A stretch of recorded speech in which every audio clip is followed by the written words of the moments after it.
Сауд Арабиясында үйлерді салу технологиясы қабырғаны қайтып тұрғызады.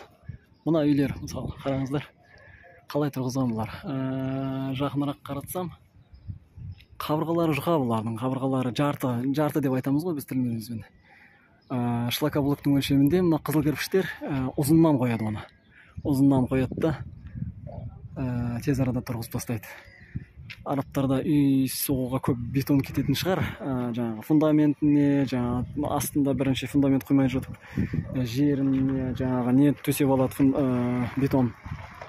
Бірақ қабырғасына келген кезде оларда үнемді, екі есе үнемді бізден.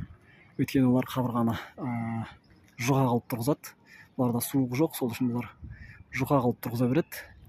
Бірақ суық жоқ дегенімен бұларда ыстық бар. Ыстықтың өзін өткізбеу үшін бұлар кондиционер көп қосады ғой. Соны үнемдеу мақсатында бұлар қолданса болады ғой.